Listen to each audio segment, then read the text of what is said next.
Bystander has been hurt after police opened fire on robbery suspects in Southeast Washington. The scene is unfolding right now on Martin Luther King Jr. Avenue, not far from the Suitland Parkway. Mike Canine is live there with what happened today. And Mike, what's the victim's condition right now?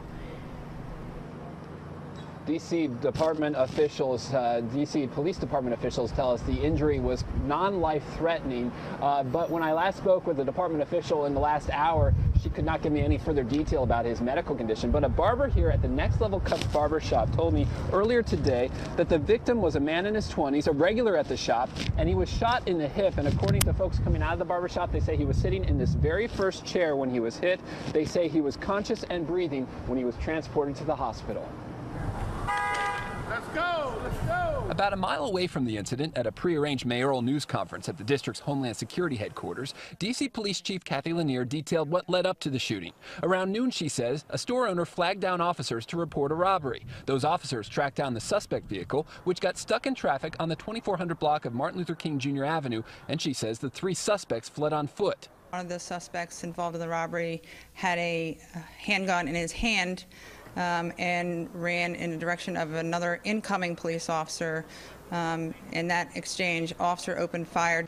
None of the suspects were injured, but she says one round went through the window of the barber shop, striking a man inside. And there's a lot of stuff going on in traffic, and you know, there's the avenue, so I'm just actually shocked about it. It's crazy that, you know, that something like that happening right here in our neighborhood. And so what's happening out here in our community is a shame. On this busy section of MLK Avenue with several storefronts and a couple of schools, parents especially find the incident unsettling. That's right in front of that school. The bullet could have went a different way. Could have hit a student, a teacher, anybody in the school.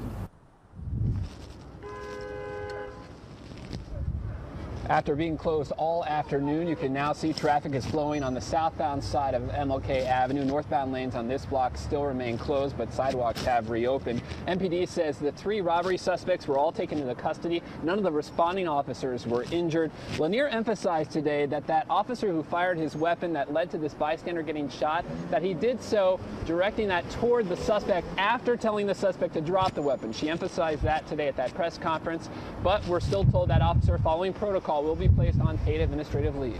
Reporting live in Southeast Washington, Mike Canine, ABC 7 News. Mike, thank you.